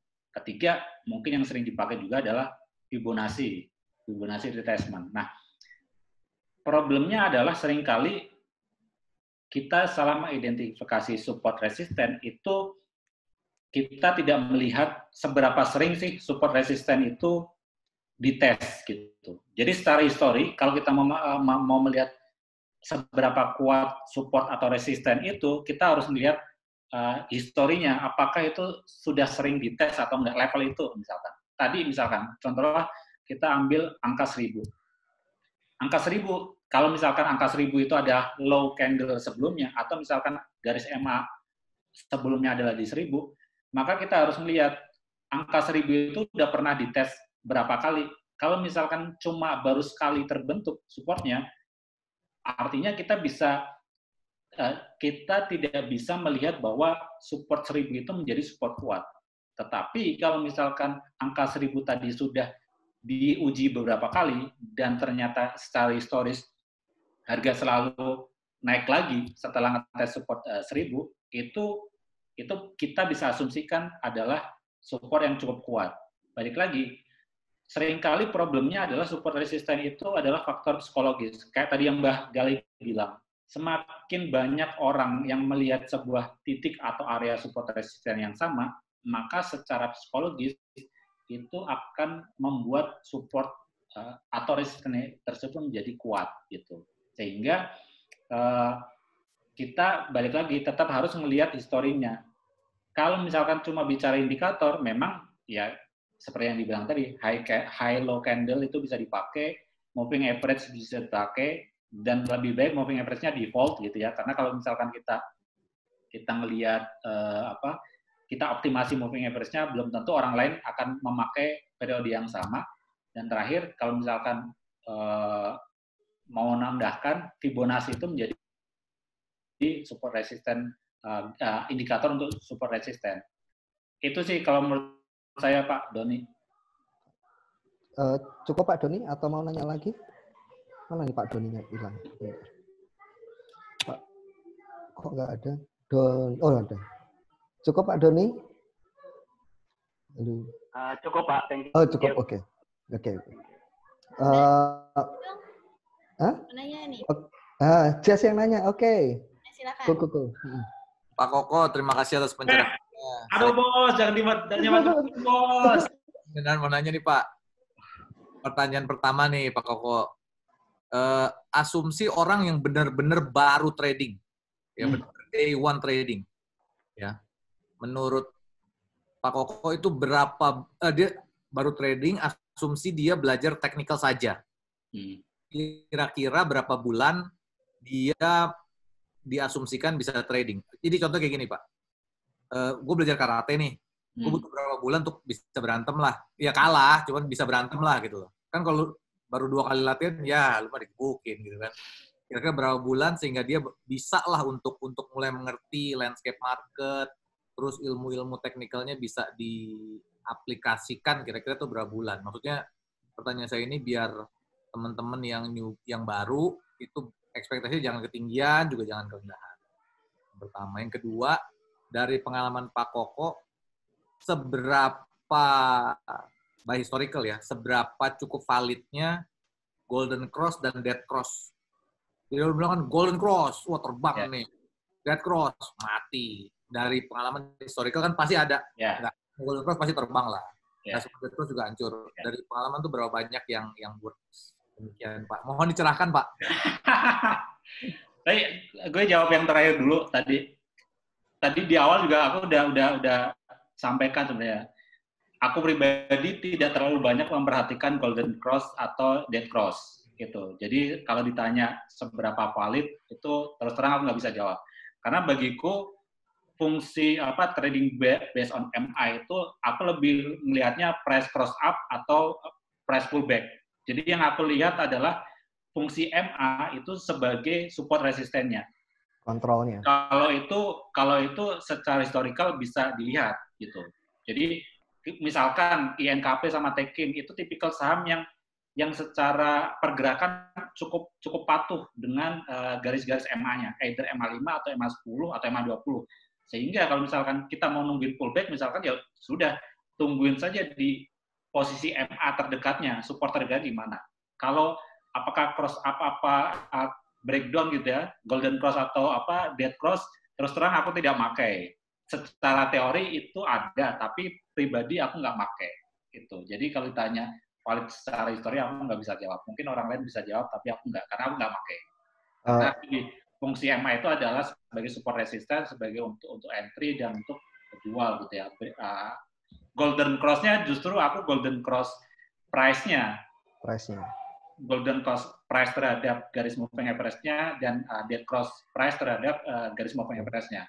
Bukan Golden Cross MA pendek ke MA panjang sama Dead Cross MA panjang ke MA pendek, bukan itu. Itu.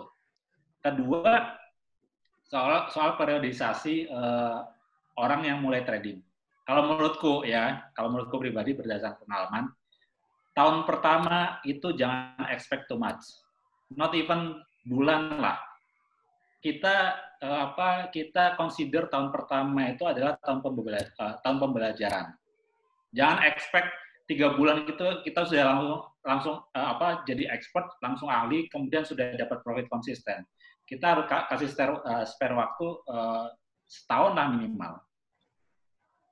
Kalau aku lebih prefer kita cenderung overachieve daripada underachieve. Dalam artian gini, kita tidak set target terlalu tinggi di tahun pertama. Toh tadi ya, kalau misalkan dirimu karate gitu, yang penting adalah kita gimana selama beberapa ronde itu nggak KO dulu lah gitu. Yang penting bertahan aja gitu. Masalah babak belur ya sudah nggak masalah. Toh kita baru nyubi, tapi yang penting nggak KO, nggak pingsan gitu. Itu dulu targetnya. Don't even think about winning gitu kan. Jadi let's say tahun pertama itu yang penting targetnya ya sudah, yang penting di atas deposito. Tinggal kita gimana caranya bikin planningnya. Kayak tadi, deposito taruhlah 6%, 8% lah maksimal kalau duitnya banyak gitu ya. Taruhlah kita 10% aja.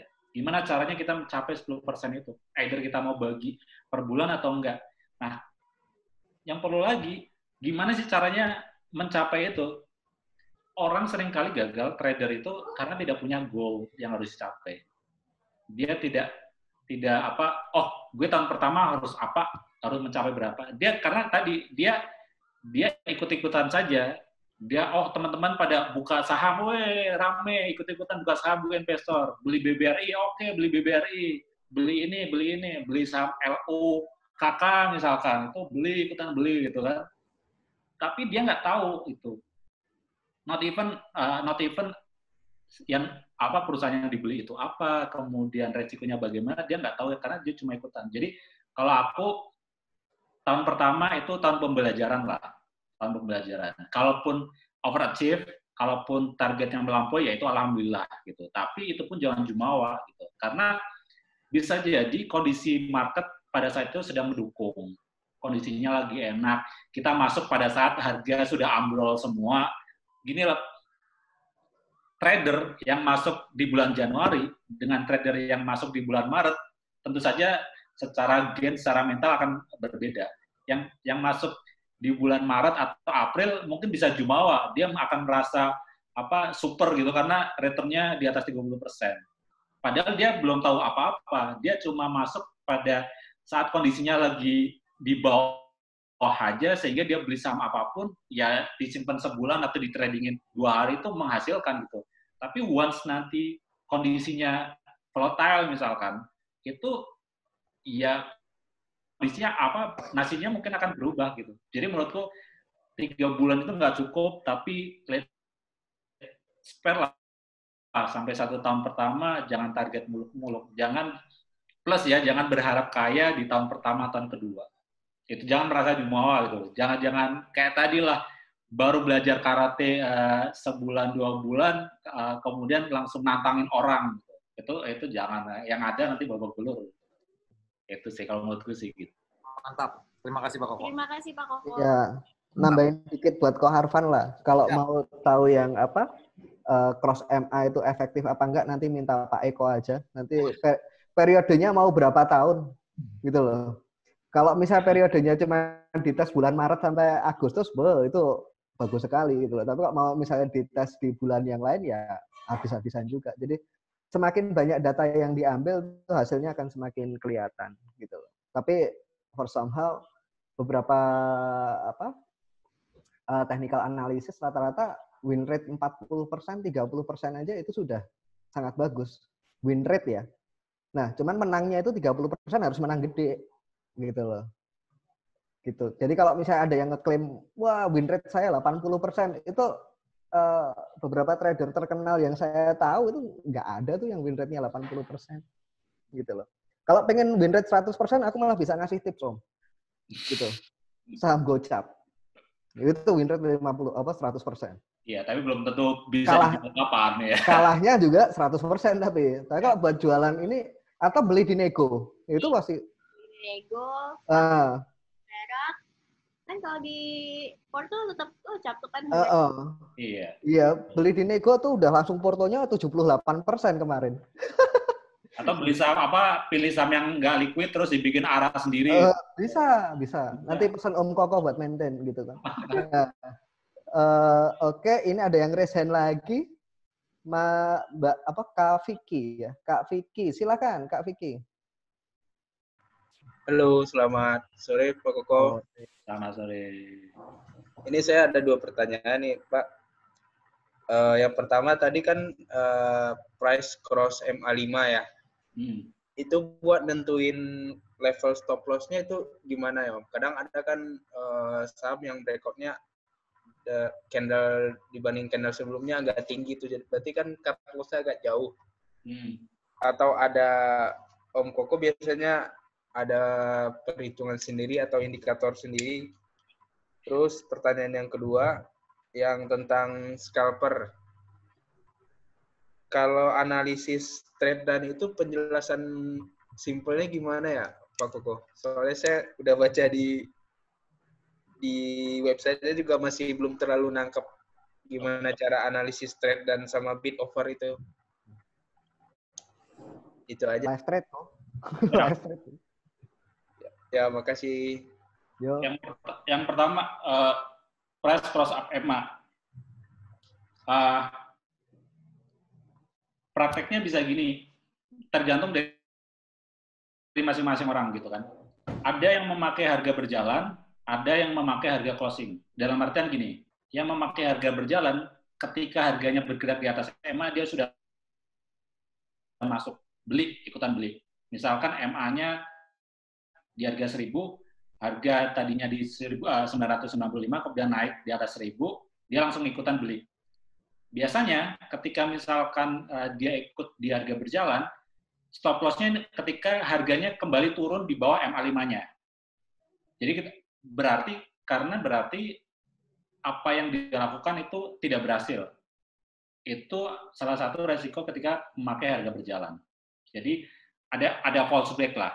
Meskipun beberapa kemudian dia memakai pendekatan lain ya. Jadi dia mengkombinasikan antara harga berjalan dengan harga closing. Dia akan nunggu cut loss-nya atau stop loss-nya itu menunggu penutupannya. Apakah closing-nya di atas atau tetap di bawah MA5-nya. Kalau nggak cocok dengan harga berjalan, bisa pakai pendekatan closing. Jadi nunggu sampai mendekati closing, mendekati jam 3 atau jam 4 kalau nanti sudah normal, baru kita ikutan beli. Itu pun sebenarnya memang tidak mencerminkan bahwa harga akan tidak menjamin harga akan bergerak esok hari. Yang terpenting adalah manage resikonya. Kalau saya pribadi, ketika kita masuknya pakai indikator MA5, ya stop loss-nya pakai indikator MA5 juga. Jadi ketika kita belinya ketika sahamnya naik di atas MA5, maka ketika sahamnya ternyata turun kembali di bawah MA5-nya, ya stop loss-nya sudah kena. Gitu. Kalau misalkan kita pakai harga closing, ya sudah berarti besoknya ketika misalkan harga ternyata bergerak ke bawah, ya kita nunggu harga closing. Resikonya memang ketika kita pakai harga closing, itu bisa jadi harga pembelian kita lebih mahal dan atau harga cut loss kita lebih dalam gitu. Terus itu ya soal EMA. Jadi ketika misalkan kita pembelian pakai MA5, ya stop loss-nya pakai MA5 juga. Itu yang jadi titik acuannya. Kemudian kalau scalper, bid over atau trade down itu analisanya gimana? Inti dari kita analisa trade down adalah kita pengen tahu seberapa banyak sih yang makan kanan. Jadi yang kita perhatikan adalah jumlah S-lot di sisi trade down, jumlah lot kejadian di sisi offer, beserta frekuensinya.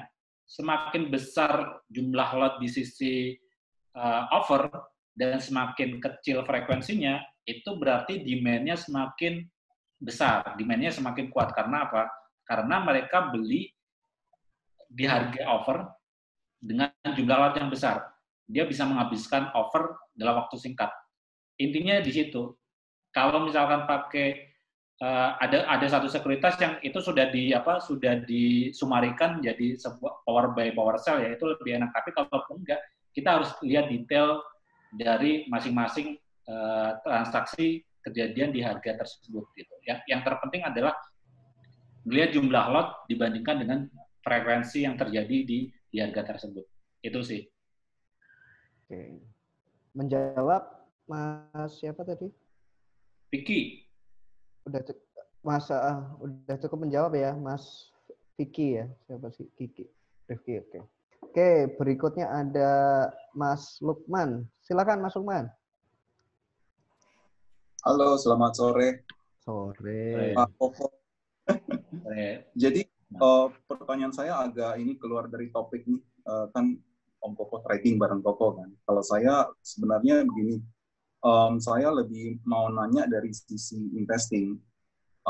Saya join saham itu sebenarnya tujuan awalnya bukan mau trading, tapi karena ngelihat kondisi deposito yang turun jauh, jadi saya mau masuk ke saham.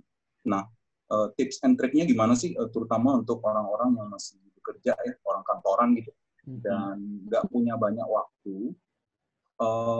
Ketika enter ke satu saham dan kita misalnya plan 3 tahun, tips and triknya bagaimana supaya mentalnya itu naik turun saham itu kita bisa tahan.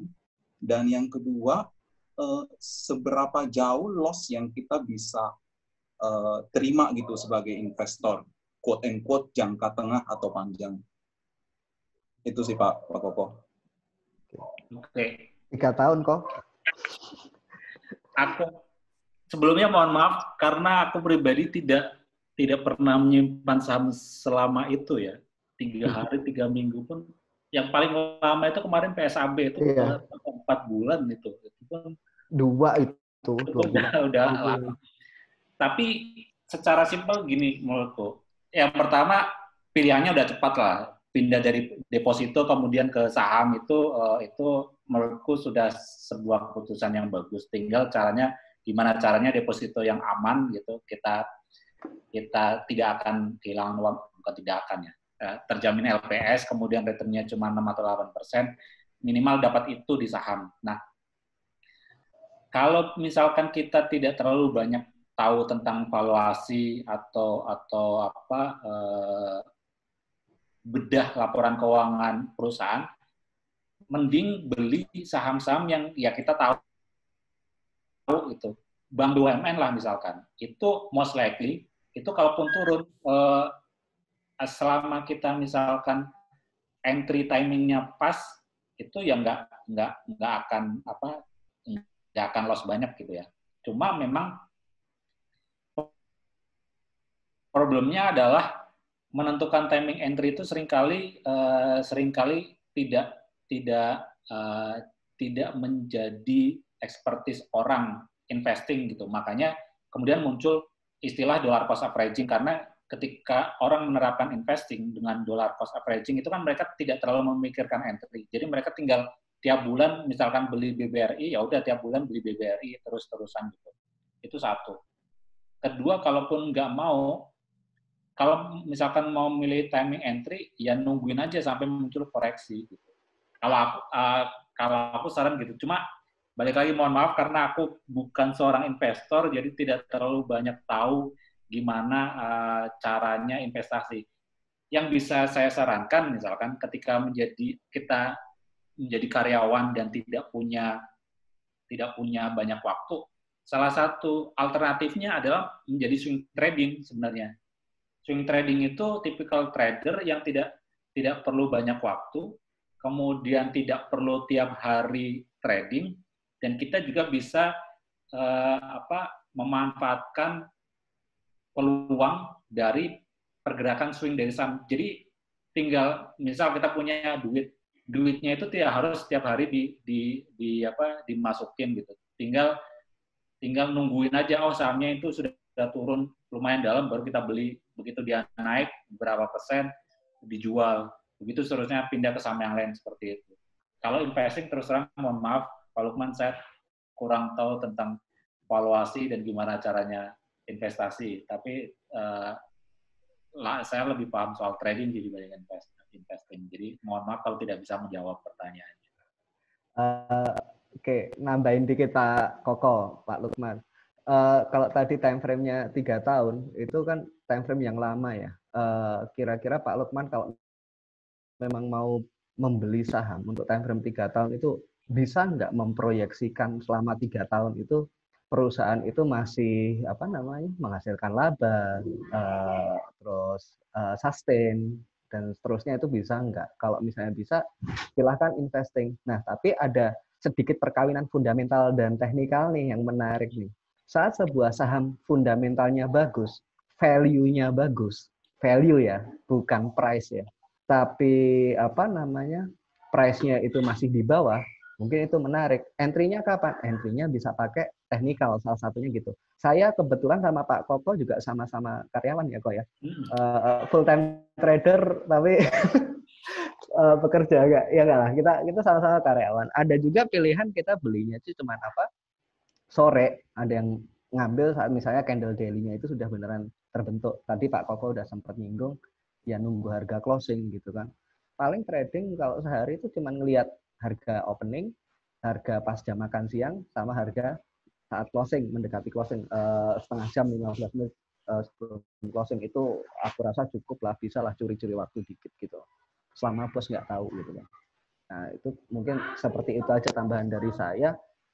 Pertanyaannya untuk terakhir itu tadi Pak Patrick, Pak Isro, sama Pak Ramdhani. Untuk Mas Miko dan Mas Kris, mohon maaf, tadi udah ditulis terakhir itu 3 pertanyaan terakhir dari yang udah lower hand. Silakan Pak Patrick. Halo Pak Patrick. Selamat sore. Sore. Mau nanya tentang position sizing sama money management dari sisi Koko dong. Ya. Tergantung untuk sama apa dulu nih. Kalau untuk trading swing dan scalping.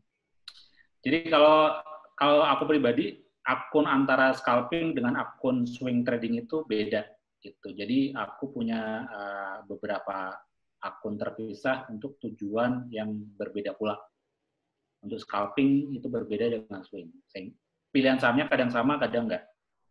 Nah, kalau misalkan alokasi kapital ya, untuk kapital saya akan lihat pertama dari karakter sahamnya seperti apa. Aku coba share materi yang biasa aku sampaikan. Jadi kalau misalkan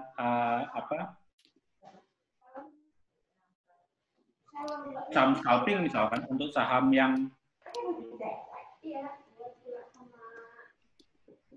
ini kelihatan ya? Iya. Kalau di scalping, kalau di harga sahamnya di bawah 200, alokasi kapitalku itu antara kecil sama sedang. Kenapa? Karena kita expect spread-nya sedang dan besar. Biasanya kan untuk saham-saham di harga di bawah 200 itu kan pergerakannya secara persentase gede ya. Jadi kita bisa mengalokasikan modal yang kecil, tapi spread-nya cukup besar. Kemudian, nah ini biasanya untuk di saham-saham bandar atau saham-saham second liner, kayak ya banyak lah ya, tidak perlu disebutkan satu-satu gitu. Kemudian yang terpenting, alokasi kapital itu harus kita sesuaikan juga dengan tadi likuiditas yang ditampilkan dari jumlah lot di bid dan offer tadi. Nggak mungkin kita mengalokasikan kapital yang gede di posisi bid dan offer yang lowong atau nggak banyak jumlah lotnya. Karena yang terjadi mungkin kita bisa beli tapi nggak bisa jualan gitu. Nah, value transaksi tentu saja itu menjadi salah satu bagian penting. Kalau misalkan value transaksinya di atas 1M atau 2M atau bahkan di atas 2M, tentu saja kita berani mengalokasikan modal. Nah, kemudian untuk saham-saham di harga di atas 200, umumnya saya bisa berani mengalokasikan modal antara sedang dan besar. Karena apa? Karena spread-nya kecil. Mencari spread yang kecil secara persentase ya, sehingga meskipun spread secara persentase kecil tapi secara value profit itu besar gitu. Sama second liner maupun blue chip tertentu. Ini contoh saja sih, contoh beberapa saham yang umumnya biasa saya scalpingin itu sih. Jadi tadi alokasi kapital sama money management itu tergantung dari karakter sahamnya dan fraksi sahamnya seperti apa. Toleransi resikonya kalau saya biasanya untuk scalping di saham-saham yang gorengan misalkan, selama dia bergerak turun di bawah harga beli saya, umumnya saya akan selalu langsung cut loss. Gitu. Saya nggak akan nunggu dia akan bergerak balik lagi, potensi balik lagi atau enggak, tapi begitu salah langkah ya cut loss gitu. Itu sih kalau saya.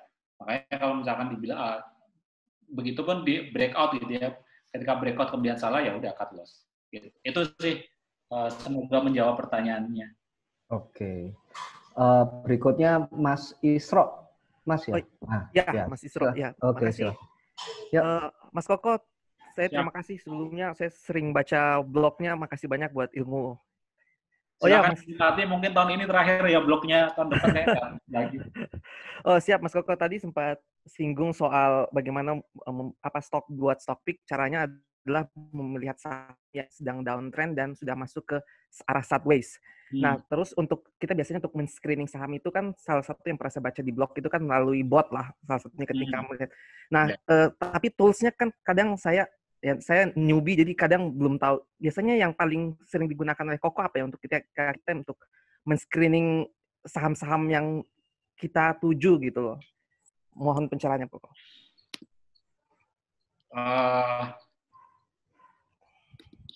Untuk apa?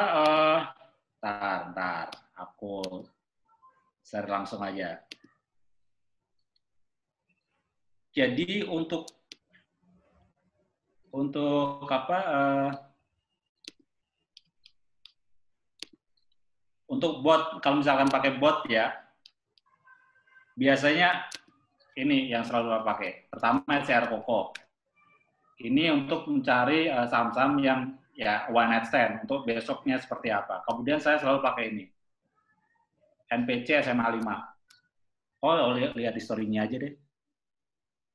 Nih, selalu pakai NPC SMA 5, PC SMA 5, SCR Acref dan segala macam. Dan selalu alert me itu bagi saya penting, makanya saya selalu pasang ini alert me Crash, alert me Cleo, alert me Enough dan seterusnya gitu. Jadi intinya sebenarnya balik lagi kita tahu dulu apa yang mau kita terapkan sehingga kita bisa mengkombinasikan perintahnya. Kalau misalkan tadi kita pengen cari saham-saham yang ya sudah antara dia mendekati MA5-nya atau dia cross up MA5-nya.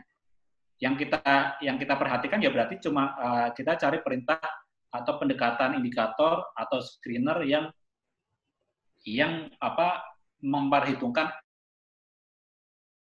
MA5-nya. Kalau misalkan beberapa baca di blog saya kan isinya gitu, list saham-saham yang either posisinya di bawah atau di atas MA5-nya. Kemudian tadi SCR Koko misalkan di bot itu untuk mengakomodir one night stand, strategi trading one night stand gitu. Cari harga closing dengan cari saham yang dengan harga closingnya sama dengan harga tertinggi, kemudian volumenya di atas volume rata-rata, kenaikannya di atas 2-3%. Itu sih beberapa tadi ya, beberapa perintah kalau di bot yang biasa pakai ya umumnya cuma SCR Koko, terus kemudian perintah-perintah yang terkait dengan MA, garis moving average, dan perintah-perintah yang terkait dengan alert gitu. Itu Mas. Oh, siap, makasih. Itu ada di blognya Koko senjata perang trader. Nggak salah ya, loh. Ya kalau nggak salah itu.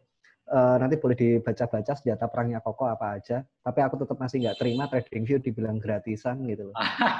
Iya. Bayar kok. Oke, next pertanyaan terakhir dari Mas Ramdhani ya. Silakan Mas Ramdhani. Terima kasih Om Koko. Jadi saya masih new ya, saya masih newbie. Sebenarnya pertanyaannya tadi sudah ditanyakan Kak Vicky, tapi saya memastikan saja. Jadi kalau misalnya kita pakai indikator MA5, kita pakai harga yang mendekati closing market. Nah, untuk besoknya kita cut loss atau enggak itu juga nunggu sampai closing market itu ya? Atau di dalam oh iya. Besoknya juga begitu ya? Karena jadi yang terpenting kalau menurut saya salah satu bagian penting dari perjalanan trading kita itu adalah kita konsisten dengan sistem kita sendiri, Pak. Jangan sampai misalkan kita hari ini melakukan keputusan pembelian pakai harga closing, tapi kemudian besok pagi kita berubah pikiran gitu. Apalagi kalau misalkan hari ini kita beli, kemudian nyangkut, kemudian nanya-nanya orang lain, oh ini harusnya gimana. Kita nggak akan pernah belajar kalau kita melakukan seperti itu. kalaupun kita misalkan kita hari ini beli harga yang cross up MA5 pakai harga closing. Besoknya kita beli bentar, aku sekalian share screen aja. Bentar. Perbedaan antara harga closing dan harga harga berjalan dan harga closing ya.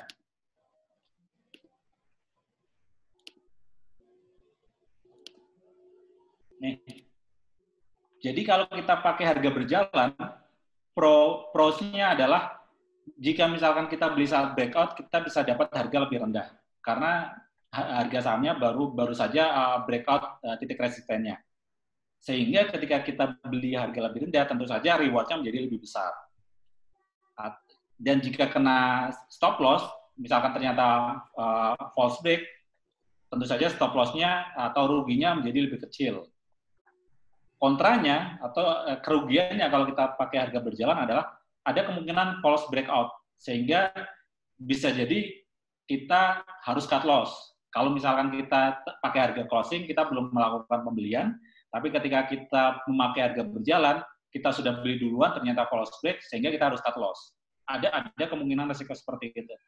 Kemudian ada juga kemungkinan harga mantul dari titik stop loss, sehingga harusnya kita belum exit, kita sudah exit duluan. Tadinya misalkan kita beli pada saat breakout, ternyata harga berjalan turun lagi ke bawah, tapi kemudian closingnya dia naik lagi ke atas titik breakout-nya. Kalau kita konsisten pakai harga berjalan, bisa jadi kita cut loss duluan gitu kan. Padahal kemungkinannya ternyata dia bisa mantul lagi di atas harga terendahnya. Itu pro dan cons harga berjalan. Pro dan cons harga closing gimana? Kalau kita pakai harga closing, pada saat buy on breakout itu relatif lebih pasti bahwa breakout sudah terjadi. Kenapa? Karena kita memastikan dulu dia tutupnya apakah beneran di atas titik breakout-nya atau enggak gitu. Kemudian saat kena stop loss terhindar dari kerugian akibat false breakout karena kita beli pada saat dia sudah akhir perdagangan. Berarti kan harga sudah tidak mungkin bergerak turun lagi meskipun esok hari masih ada kemungkinan dia bergerak turun lagi. Tapi kan kalau trader apa yang terjadi esok adalah urusan esok gitu. Yang kita lakukan adalah kita melakukan pembelian berdasarkan apa yang kita lihat hari itu. Nah, konsepnya gimana? Harga pembelian kita bisa jadi lebih tinggi dibandingkan ketika kita memakai harga berjalan. Tadi misalkan resisten di harga 1000, begitu harga menyentuh 1025 misalkan atau 1010 misalkan atau di atas 1000 lah, kita sudah langsung melakukan pembelian. Itu kan lebih rendah kan. Tapi kalau misalkan kita menunggu closing, ternyata closingnya 1050, berarti kan harga pembelian kita lebih tinggi daripada kalau kita pakai harga berjalan. Sehingga ketika harga pembelian kita lebih tinggi, tentu saja reward kita menjadi lebih berkurang gitu. Bisa jadi kalau misalkan ternyata kita cut loss-nya juga akan menjadi lebih besar. Karena kita menunggu dulu bahwa harga mendekati closing, baru kita melakukan eksekusi penjualan. Yang terpenting adalah ini yang perlu dipahami. There is no right or wrong, Pak. Tidak ada benar dan salah. Tetapi yang terpenting adalah mana yang lebih cocok buat kita. Bisa jadi orang lain itu lebih cocok memakai harga berjalan karena orang lain itu lebih tolerable terhadap resiko. Mereka lebih mampu menanggung resiko dan mereka tak sadar akan resikonya gitu. Jadi yang terpenting adalah itu tadi, mana yang menurut kita paling cocok dan kita sadar possibility-nya apa, pro-konnya bagaimana, sehingga ketika itu terjadi kita sudah siap dengan segala resiko dan konsekuensi yang muncul dari keputusan kita. Itu sih Pak. Terima kasih. Oke. Berarti kan kalau sekarang pakai closing, nunggunya besoknya juga nunggu besok cut loss enggaknya itu kan closing juga kan, begitu seterusnya kan? Ya, begitu seterusnya, betul Pak. Oke, satu lagi Om. Kan kalau misalnya kita pakai satu indikator MA5 saja misalnya. Nah itu untuk menentukan resistennya gimana ya? Suka-suka gitu maksudnya. Kalau pakai MA5, kalau pakai nge-swing, Ya. Kita nggak perlu pakai resistan sebenarnya, Pak. Oh iya. Jualnya ya kita ikutin aja pergerakannya sampai nanti harga sahamnya turun di bawah MA5-nya. Oh iya. Jadi kalau kita MA5 kan kita nge-swing kan, kita ikutin aja pergerakannya ke atas seperti apa sehingga nanti suatu saat dia turun lagi ke bawah sampai dia menembus MA5-nya itu ya. Betul. Atau kalau mau dikomunikasikan ya bisa pakai Fibo atau high candle sebelumnya. Tapi kalau misalkan kita mau pure pakai MA, ya kalau kita misalkan pembelian pakai MA, kita ikutin aja pergerakan MA5-nya sampai berapa, harga sahamnya sampai turun di bawah MA5-nya. Sepanjang dia nggak nggak menembus MA5 ke bawah kan lanjut aja. Lanjut aja terus sampai kita ikutin dia seterusnya gitu. Anyway, terima kasih banyak teman-teman. Hari ini udah meluangkan waktu dari pagi sampai sekarang udah jam 5:30 ternyata.